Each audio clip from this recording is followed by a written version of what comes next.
The advice and opinions expressed by Dr. Granpeesheh and her guests are meant solely as suggestion and should not be in any way construed as child-specific advice. Dr. Doreen Granpeesheh is the Dr. Doreen is an expert in autism. Doreen Granpeesheh. Dr. Granpeesheh. Dr. Doreen Granpeesheh. Dr. Doreen Granpeesheh is a visionary in the field of autism. Now you can ask her questions on Ask Dr. Doreen. Good morning and welcome to Ask Dr. Doreen. Look who's here with us this morning, Dr. Doreen Granpeesheh. Good morning, Shannon. Good morning, everyone. Great to be here. It is so great to be here with you. This is the Grateful Month, and I'm so grateful to be with you here this morning. So want to remind everybody, we are live right now. Today is the 19th of November. It is 2024. We're live right now on Facebook, YouTube, Twitter, and probably a dozen other sites. Our fabulous Chris Desmond is going to show you at some point on the screen. He'll key you into all the places that we are live. I want to remind you that you can be writing in questions right now. We're happy to have you do that. We have some questions that came in ahead of time. Also want to remind, we know that some of you watch us live and we love that live interaction, but many of you listen later in podcast because that's an easier way and you can get it whenever you want to. Remember that there are 14 years of podcasts that you can download right now, and we're available wherever you get your podcasts. When you listen in on podcasts, you will hear commercials interspersed because that's how we pay for getting it to you for free. If that is something that you, I know some of you have written in and said, I'd rather pay a little bit and be able to have it ad-free, you can do that by going to glow.fm/autism live. When you go there, it's $5 a month to get everything that we do with the Autism Network, including Ask Dr. Doreen, and it shows up in your inbox, and it's totally ad-free for just $5 a month. As I said, we're here with Dr. Doreen Granpeesheh, and she is a true expert in the field of autism, and I humbly refer to her as my mentor and really the person who saved our lives. So glad to be able to be here with her and have her answer your questions in real time about whatever you'd like to talk about. But we have a topic today. What are the things a parent should be looking at to make sure their child has their best outcome? So you guys can be writing in right now. I want to remind everybody that even though Dr. Granpeesheh, I believe, is the autism expert in our time, there is no expert who can give individually specific advice in this format.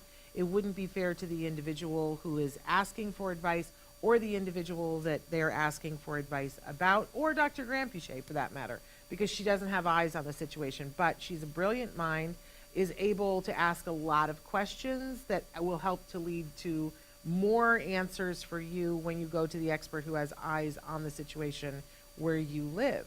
We encourage you to write in and tell us where you are in the world. We don't need your street address, but what's the closest major city that you are, so that it gives us an idea of what kinds of resources might be available to you. So, Dr. Granpeesheh, should we launch in? Yeah, absolutely. Thank you for that, Shannon. And yeah, I'm excited. We missed a couple of weeks, and of course next week is Thanksgiving week, so we won't be here, but I'm happy to answer any questions now. Okay. And I'm saying hi to Rosie, who's already written in and waved and sent a heart. This was a question that you had specifically asked for me to make sure that we covered because somebody reached out to you on LinkedIn. They said, my little guy was diagnosed with autism at age 4. He is now 4.7. I feed him all organic and non-GMO meats and vegetables from birth. So, during my pregnancy, which was probably the issue. Not during my pregnancy, I think is what it means, which was probably the issue. Wondering, if I detox on him, is autism reversible? Will the brain be able to fix itself? I appreciate a response. Thanks a million. So I hope I've got that right, because they have detours on him, but I think that means detox. Yeah. So, I mean, I wanted to be able to answer this question live because there's so many parents who think about autism in that way. I guess in a way, first of all, there's a little bit of self-blame, I think, in that question, which should never be. So I want to address that. And then secondly, there's a little bit of wondering if the whole thing is reversible, which I want to talk about that. That's very important. So, when you think about autism, it's really important to realize that, listen, if we knew how to prevent autism, everyone would be doing it, right? There would be a formula.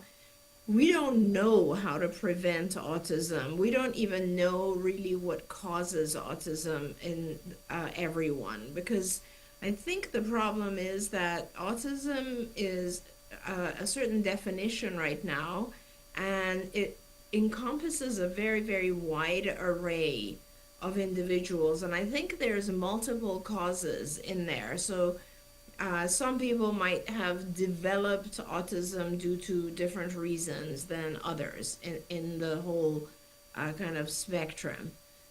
We do know that I think scientists have identified over, I think, 30, 40 genes that are related to some aspect of autism, but we absolutely do not have the full array of genes that have some sort of relationship. We do know that in some cases there is a genetic predisposition.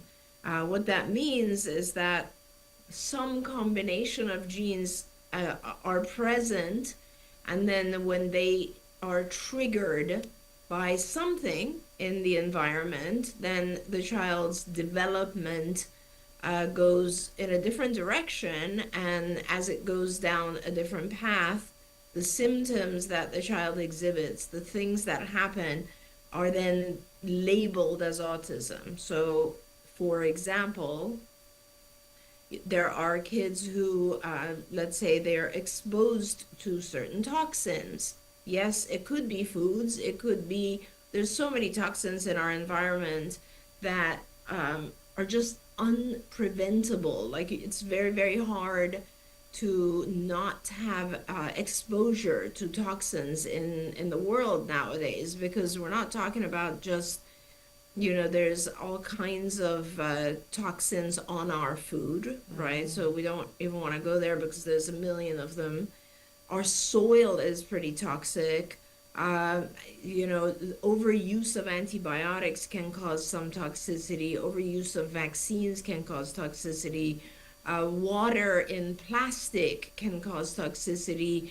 There's toxicity in the air in some areas. The use of electromagnetic fields, the Wi-Fi, and internet, which has increased so significantly, can lower our threshold so that we're more susceptible to toxins.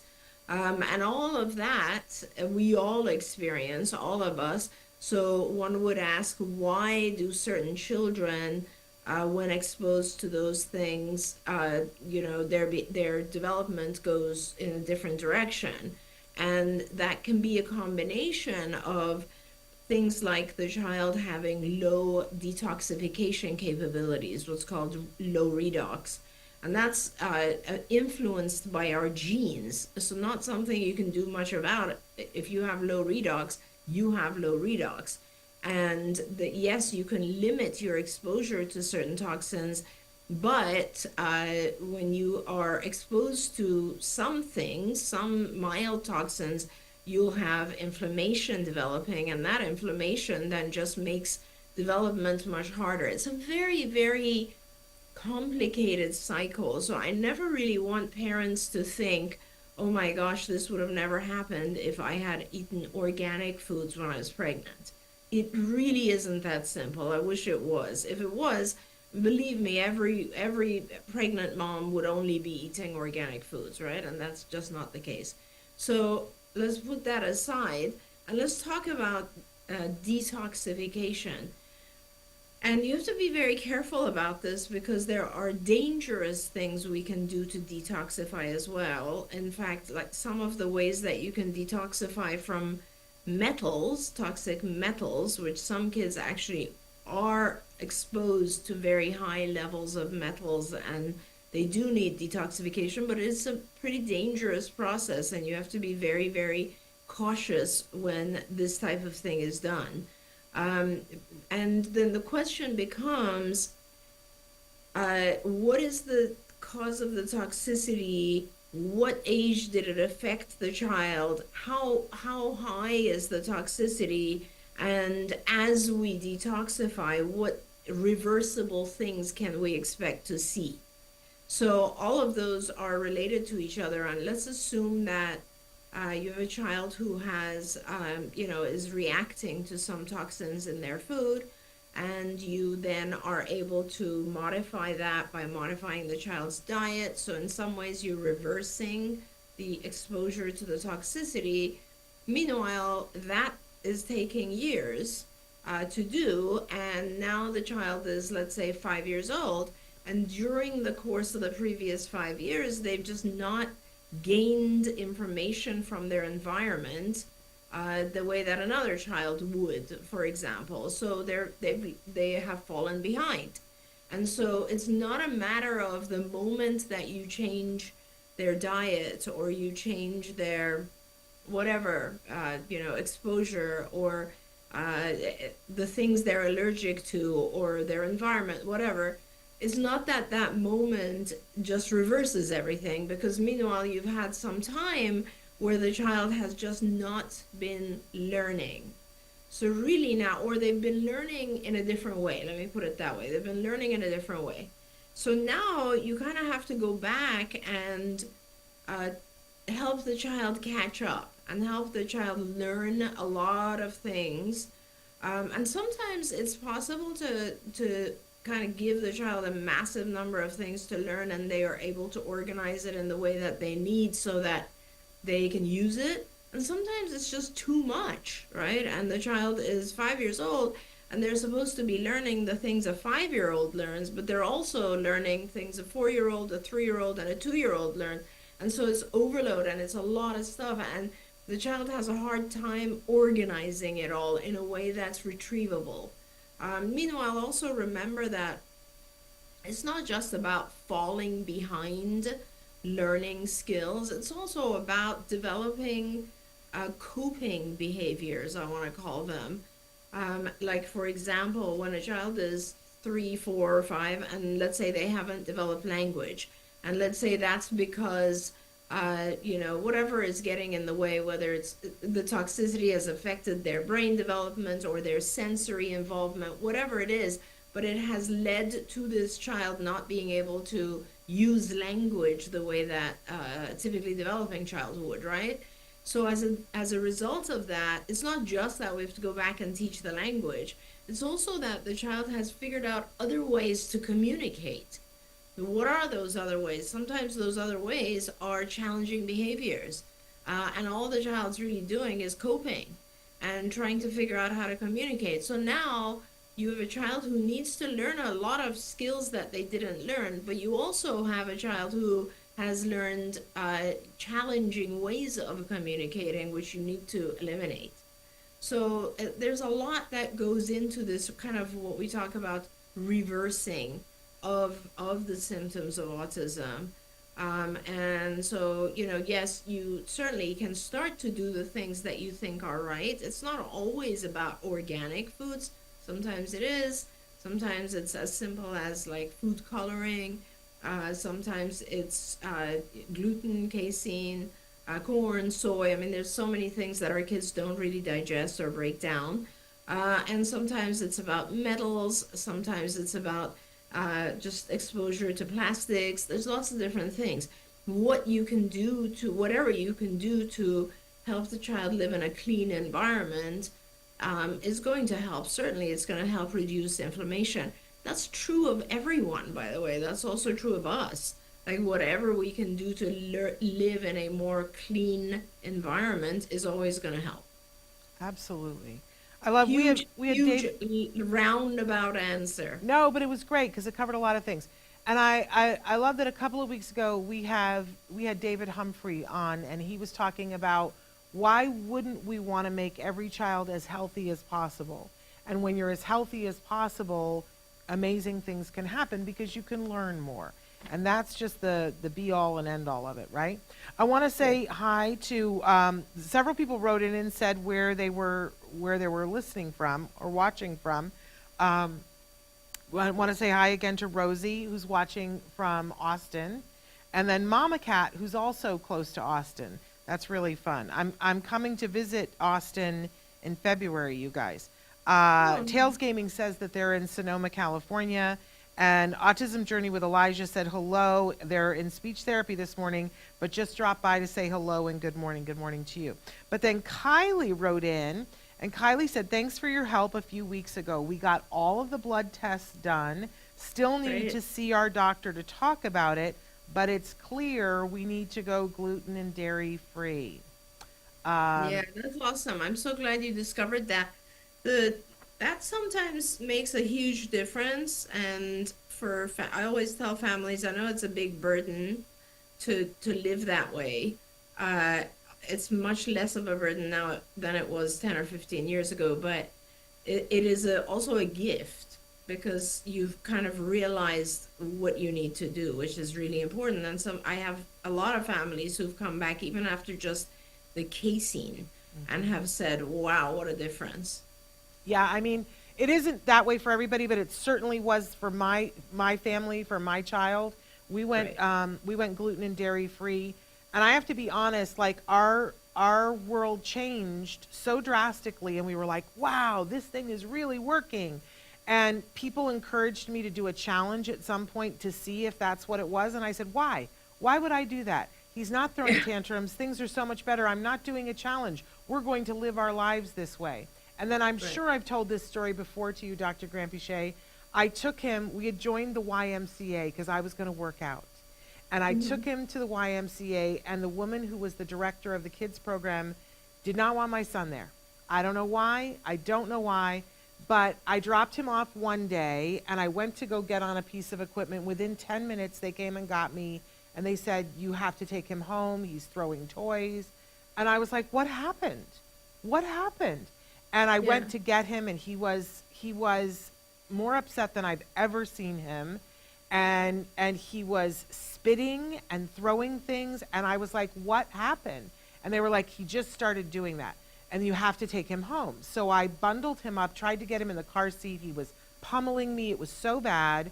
I went home, and I said, it was like a Friday afternoon, and I said to my husband, well, apparently the gluten-free, casein-free wasn't what was, I don't know what was now, and I don't know what to do. We went all weekend long, but, and he had a rough time on Saturday and Sunday. By Monday, he was better. And so I went back to the gym and put him in the kiddie gym. And they have these tags that you could safety pin to your child. And mine said, don't feed anything allergies, right, on him that I put it on. I went to get on a machine again within 5 minutes. They came and said, you have to come and get him. And he was hysterical.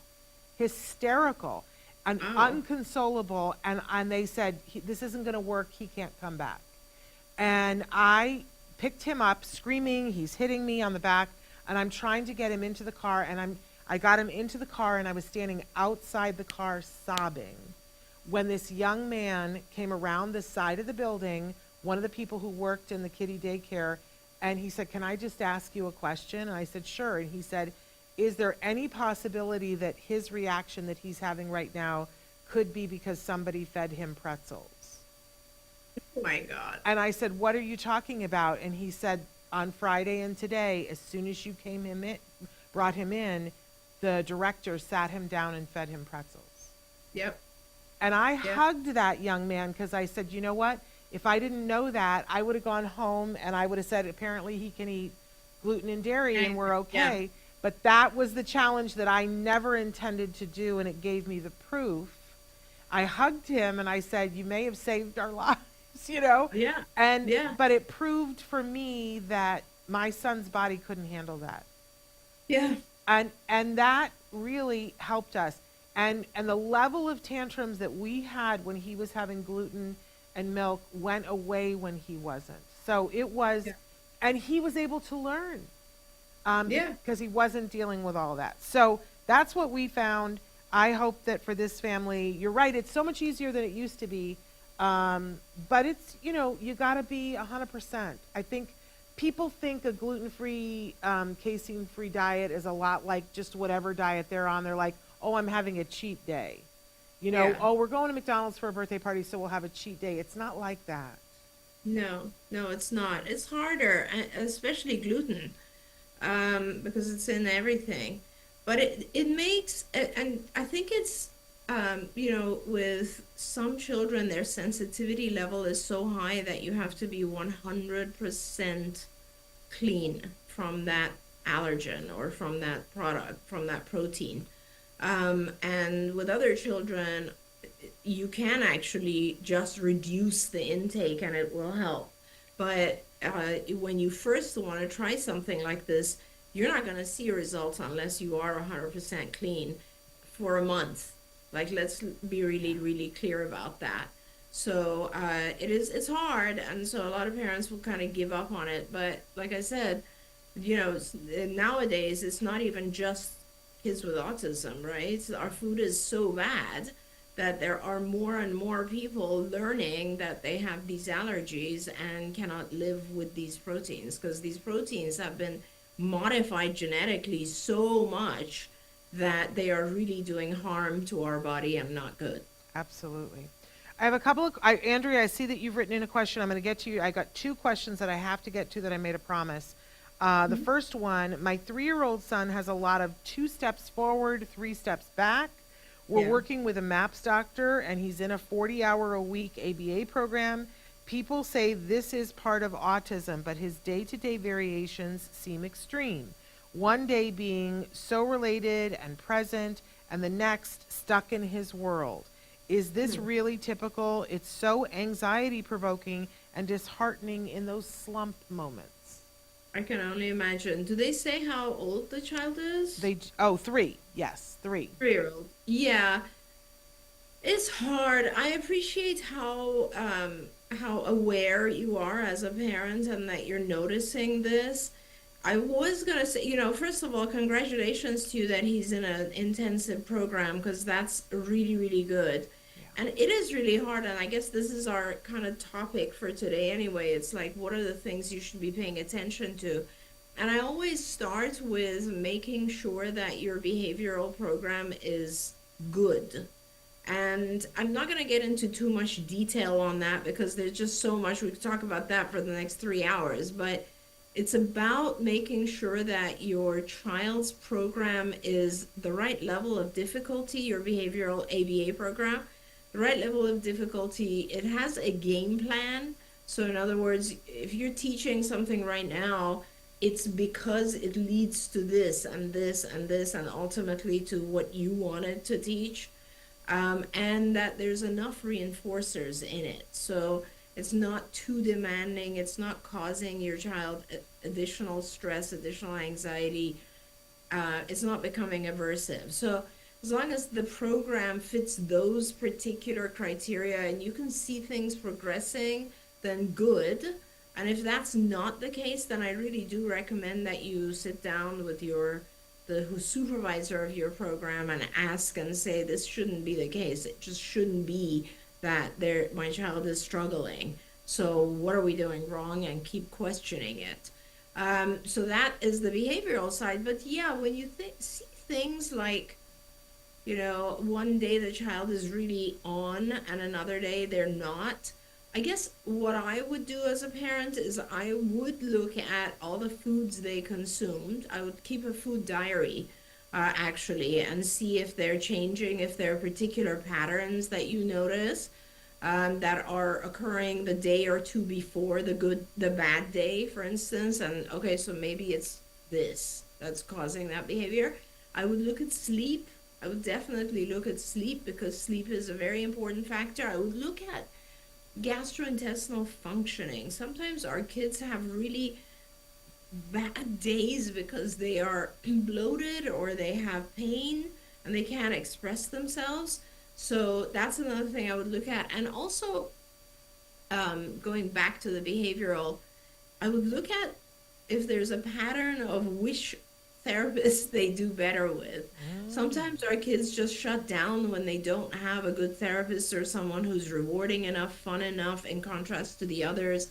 All of those things are important. The people in their environment, the foods they eat, the sleep they're receiving, all of that kind of stuff is important. And I love that they're working with a MAPS doctor. I think that that's fantastic. But all MAPS doctors aren't the same. I guess. Yeah. I guess That's my true. first question is that some MAPS doctors really want you to start a bunch of supplements all at the same time, and some of them want you to start one thing at a time and try that for 60 days before you add the next thing. And so that's my very question true. for that parent. Yeah. So that could be part of it as well. And that's great that you brought that up, Shannon, because it could very well be that the things that are like you're being overloaded by the treatments that you're receiving, and that is very important as well. So you do have to pay attention to all of that. It's really, really important. And also, as you're doing these MAPS therapies, some of them are very intense. And some of them could actually be causing these things as well. So I think the right way to do it is have a conversation with your MAPS doctor and have a conversation with your BCBA. And hopefully that'll help figure things out. I love that. Okay, we had an adult write into us on our YouTube channel, and I don't know if you're going to have the answer to this, but if you don't, then I don't know who to ask. This person says, I have been in the same supported living facility for 3 years, and I have had one caretaker for the same amount of time. Now, all of a sudden, I'm being kicked out of the company. The good news is that another company is interested in me along with my caregiver. Problem is that when the caregiver applied to the company, we were at a state where if she quits or get fired, she can't have any contact with me for a year. But if she found another job as a caregiver, then she could have contact with me. Do you know of a way that she could work at the same company where I would be a participant, but at the same time not break her contract? Oh, I see. She has a non-compete with the previous company is what I'm getting out of That's this. what I thought too. So the first thing I'll tell you is to tell your caretaker non-competes they're not legal anymore. So she doesn't have to worry about it. No one can actually follow through with that. I wouldn't really worry about that. I think that it's really important that if you've attached to a particular caretaker, that they be part of your life, and I don't think that her prior company is going to do anything to try to go after her. So I would just move forward and do what's necessary for your health. You shouldn't be worrying about this. Like, we have enough going on, you know. You shouldn't be worrying about trying to make sure your caretaker doesn't have problems. There we go. I knew you'd know, or I strongly felt it. Okay, so a couple of years ago, non-competes were kind of, it was determined that they're unfair to employees. So, yeah. Okay. I got a real quality problem here from Andrea. She says, good morning, ladies. My son is 5 years old. He does half-day typical developing preschool and half-day ABA. His BCBA just told me that we can start looking, in 3 months, we can start looking at discharging him because he has caught up to his peers. He still has 8 months before kindergarten. I'm nervous to discharge him. Do you feel I should fight this and keep him there until he does go to kindergarten, or trust that he will do fine? I know that he has been in ABA since he was 2 and 10 months, so about 2.5 years. So Parents go through so much, Shannon. It's amazing. So we have to, Yes. worry about these things. So what I would do, and hopefully you have the resources to do this, what I would do is I would actually get not your BCBA. I would not go and argue with your BCBA. There's no benefit in doing that. I would, I can give you a resource for this, skills. I want you to get a developmental assessment. So you're looking for a developmental psychologist who can do that for you. And they will give your child a bunch of different tests. And those tests will help identify if your child is still lagging significantly in an area of development. An easier way for you is to actually go online and look at Skills Global, and or skill is it called Skills Global, the public version of it, Shannon? Do you know, or is it just Skills? I think it's Skills for Skills Autism. for Autism, yeah. And you should just go on Skills for Autism and do the assessment. You don't really need to like continue with it. You just need to do the assessment. So you basically just pay for 1 month licensing and you'll do the assessment. It's a lot of questions. Your child's 5, so expect it to take you, more than 10 hours. So it's a lot of questions to answer. And once you and you can stop and take breaks and do it over the course of a week or two. But then what it'll give you is a list of all the things that your child should be doing for a 5-year-old and they're not. And it's across different domains. So it'll tell you the things they're not doing in language and social skills and play skills, in adaptive, so like daily living type skills, in motor, in play, in academic, even if you want to do that portion, and in social. Did I say social already? Cognitive skills, and executive function skills. So you do there's 8 areas, and you do all of them, the full assessment, and it'll list for you the things that they're delayed on. And then you take that back to your BCBA and you say, what do I do with these? What should I do? Because I'm worried that my child will fall behind on these particular things. And some of them, like in the social or academic, will relate to school. And then maybe you have a way to convince your BCBA that they should stay with you until 6 months past your child starting kindergarten or something, just to make sure the transition works. I don't usually stop when we're close to a big transition like school. I will actually want to overlap for at least 6 months, to make sure the child's good in school. But congratulations, like that's good news, and hopefully not much will come out of the assessment, and the transition will be smooth. It just brings back memories of the day when I was told that in 6 months we would be graduating out of ABA. And I just want to take a moment, because I think that there are a group of people that this happens to. And I remember in that moment, I had been waiting and waiting and waiting for that moment for years. And I was so filled with fear. I didn't know where to go next, but I had the most wonderful thing that I could go downstairs 1 floor, and there was a mom who had been through it. And so I went down and threw myself into Bryce Myler's office and said, you have to help me. I don't know what to do. You're the person who knows how to do this. What do I need to do? Because it's not the end of the road. Right. When you start ABA, all you can think about is a day when your child isn't going to need ABA anymore. But then at a certain point, when it gets to be so good and they're helping so much, you accept that into your life and go, this is what's helping me. And then when they say, okay, we're about to be done, I think it's a very scary time for a parent. But I just want to say to this parent, I promised Bryce, who, by the way, is going to be co-hosting a show with us soon, because during the All Ghouls Gala, we auctioned off getting to co-host an episode of Autism Live with me.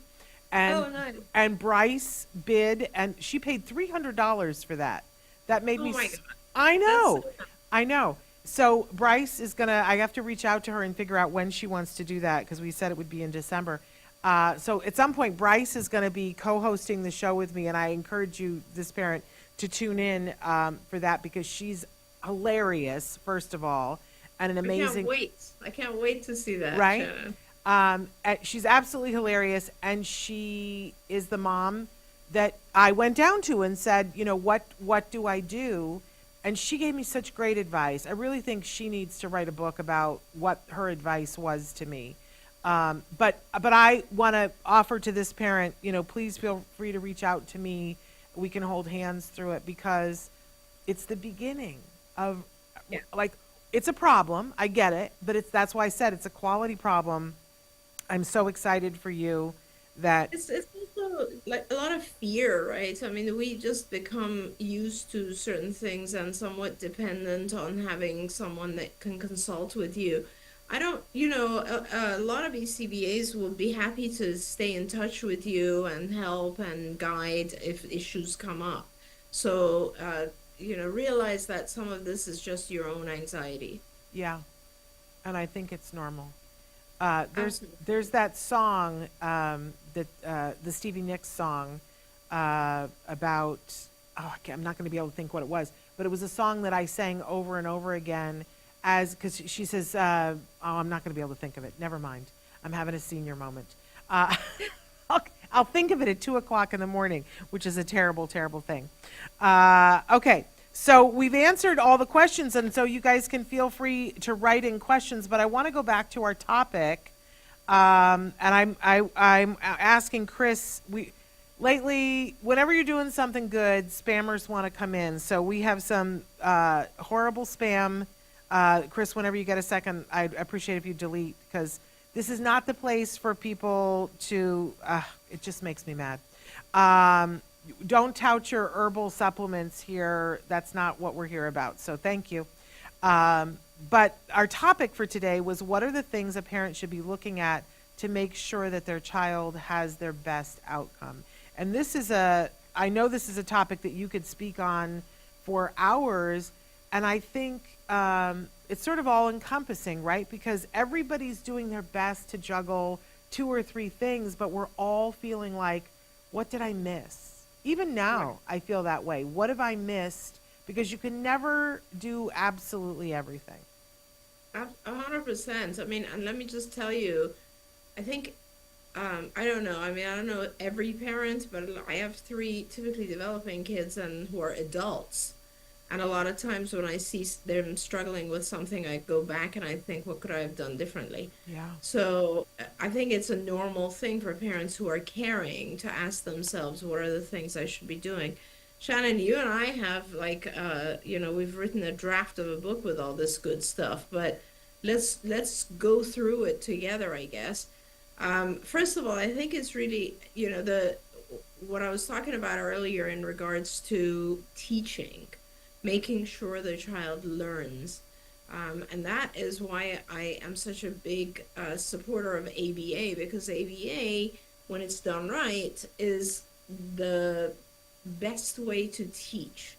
And so I think that's very important, making sure that you have a good ABA program and that it is the right number of hours, and that you are committing to making your child available to receive those hours. You know, a lot of times I see parents who, right now we're having, there are a few parents that are in the prospect list of card coming in, and the reason that there's a delay on us taking them in is because they only want to do 2 hours of ABA a week. And that parent has been guided that way incorrectly by someone. And that is sad, because, you know, it's very, like, unless a child is transitioning out of an ABA program, I don't think that anyone would benefit enough from just 2 hours a week. So, and those are the types of things that there's so much incorrect knowledge out there. So it's really important to make sure that you have the right amount and high quality ABA. So that's the first one. And I want to stop there, Shannon, because I want you to also comment on each of these as we go through. It literally makes me want to lay down on the floor and cry when I hear my generation fought so hard to be able for all the families now to have insurance funding. And I understand it's not easy, that even with the insurance, it's not easy and it's overwhelming. But to hear that a parent who has funding to get ABA help thinks that 2 hours will do is just a failure to communicate to me. And one of the things that I say to parents all the time is, think of anything that you want to learn and be good at. Anything, whether it's playing the violin, whether it's being a golfer, or just learn a new language. And think about if you went to any school to learn how to do that, they would tell you that the more you practice, the better you're going to be. Now think about your child that you want to communicate. Right. And think about how many hours it takes to learn a new language. And then think about saying to them, I'm only going to let you do it just to the point where you're frustrated and never to the point where you get good at it. And how, like if somebody said, that's what I want to do with your child, I'd like to teach your child something new, but I'm not going to teach them enough. I'm just going to teach them to the point of frustration. How do you feel about that? I think any parent would feel like they want to throw up. That's how it makes me feel when I hear that a parent wants to do 2 hours of ABA. It's just, it's a failure of communication. And I take that personally because I feel like a lot of what I do in life now is make sure that it gets communicated to people, you know, what will actually help your child. So please give me the names and addresses of those parents, Dr. Granpeesheh, so I can call them personally. Yeah, this is kind of what you and I were chatting about earlier. It's just, you know, it's sad, it's heartbreaking because we have seen so many kids who do so well. And it's just very, very difficult for us as providers to say, okay, I kind of know what the future will become if we don't do this right. Yeah. And I don't want to scare any parent. And also when you insist on things like this, parents will come back and say, oh, you're just trying to make money.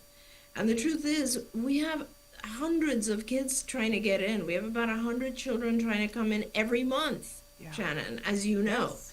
And so this is not about making money. This is about, I would like to help your child. I don't want to skip over your child because someone gave you wrong information. Yeah. So that is one, the right amount and high quality ABA. That's like probably the most important. Then moving on, you do have, I mean, a lot of children, not all, but a lot of kids have some underlying medical issue that shouldn't be overlooked. And a lot of times with autism, there's so many behaviors that are present and exhibiting that we forget to look for underlying medical issues, right? So, and when I talk about medical issues, let's start with just gastrointestinal inflammation, which is the highest correlation to autism. And then earlier this show, I talked a little bit about the connections there, but I want parents to realize that when you have gastrointestinal issues, let's say you're bloated or you're, have diarrhea or constipation, your child is going through these types of issues, there's something that's going on when they eat food that is resulting in all of this.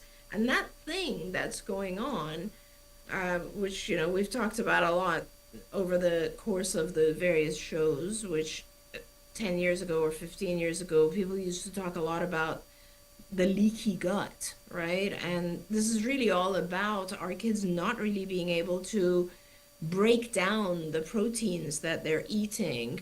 And so a lot of these proteins are not broken down to amino acids, which are the source of feeding all of our organs, right? But what happens is they're broken down halfway to peptides, and these peptides then leak through literally into our bloodstream and do cause problems in brain functioning. And I think that's the biggest issue, is for parents to realize that when it's a tummy ache, it can lead to, it can have an influence on how the child is learning.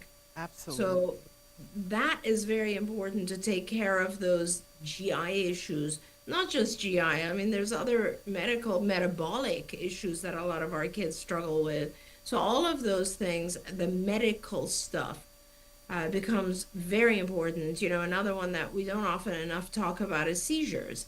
And a lot of children who have seizure disorder, it isn't recognized until a lot later, because sometimes a seizure can look like a stereotypical repetitive behavior, and a parent might think, oh, this is just, self-stimulatory. But the truth is, any of these medical underlying issues, if they're dealt with, they're kind of, you are now stabilizing the child and allowing the child to feel better and therefore learn better. And that's the whole importance of the medical stuff. Absolutely. Absolutely.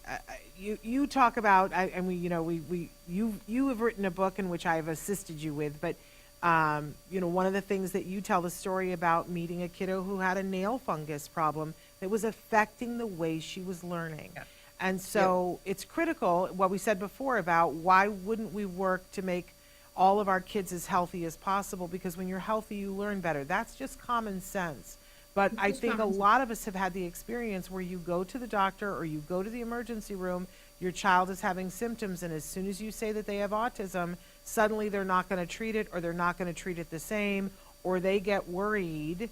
I certainly had that happen. We have to be advocates as parents to make sure we're with the right doctors who will listen to us and not just attribute something to being autism or say that isn't treatable because your child has autism. They wouldn't give my son an IV in the emergency room that he needed because I told them that he had autism, and they were afraid that he would rip it out. And that ended up him being a lot sicker than he needed to be because they didn't give him the medicine that he needed. So, there you go. And I learned I have to advocate. And that's what you were just talking about earlier. And I think the thing for parents that's important to realize is that this is not just about making the child, their tummy, feel better. This is about actually modifying things that are affecting the child's brain. Like you were saying, the experience of having a pretzel could have initially caused some stomach pain, but really it was causing so much aggravation that he was having a major meltdown. Yep. So that's the connection that's very important to make sure the medical is taken care of. And along the lines of medical, we also want to look at sleep. Sleep is one of those most important things to me, because I don't think people realize that a lot of our kids have, for whatever reason, whether it's an underlying medical that we've not yet discovered, or it's a sensory sensitivity or something, sleep is highly dysregulated in a lot of our kids.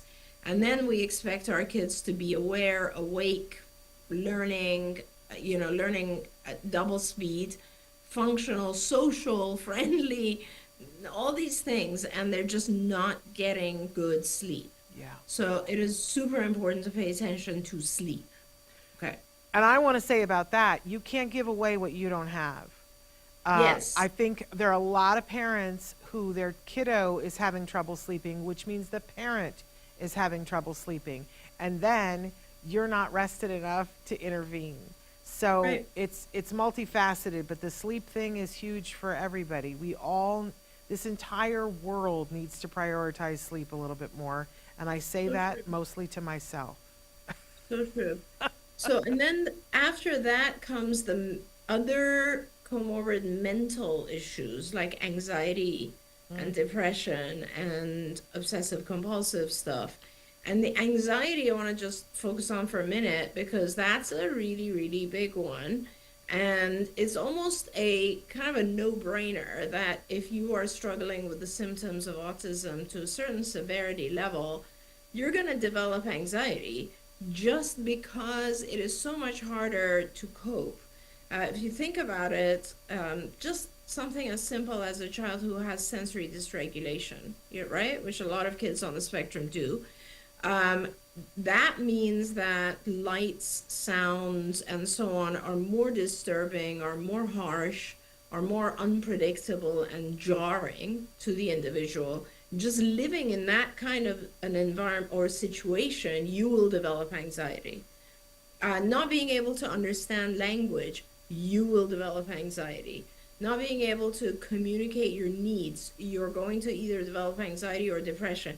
All of those types of things are just kind of, it makes sense that they're comorbid and high levels of comorbidity with autism. So those things also have to be taken care of and paid attention to, because they're not that hard to deal with, and they can really change the quality of life of the child.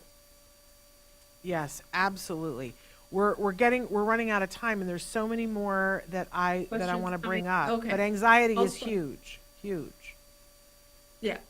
I mean, and those are like, talking about the things you have to pay attention to. There's a lot more that, you also, but those are, I think, the key ones. Is like, are you doing a good behavior program? Do you have the medical, the mental, the sleep, all of that under control? And then if that's the case, you just want to make sure your child is being treated fairly and happy in their overall program. Absolutely.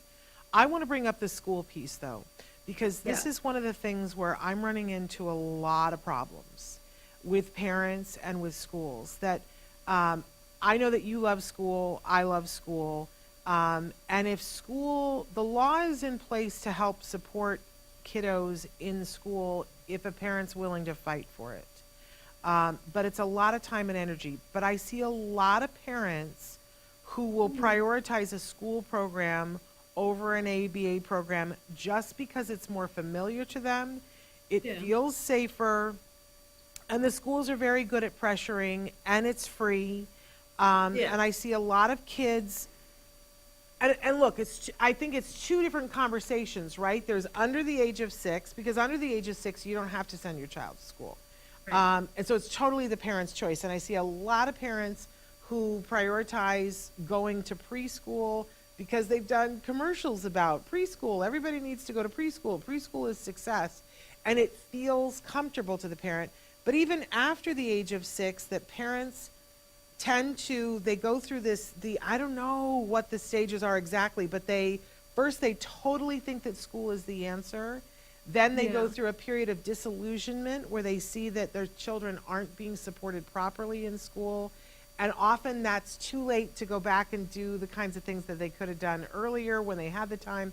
So it's a big conversation for me about school and when to do school and why to do school and how much Yeah. you have to fight to get the program right. But if your child is there for 6, 7, 8 hours a day, Yeah. I think it's incumbent upon all of us to make sure that, first of all, that's where they should be, and that if Yeah. that is where they're supposed to be, that it be right. The law says that you're entitled to it, but you sure have to fight for it, and I don't think that's going to change.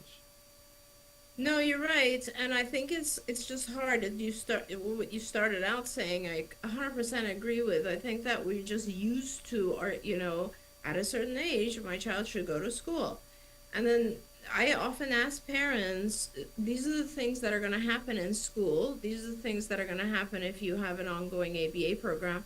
Choose those things. Which one do you want? What are you interested in?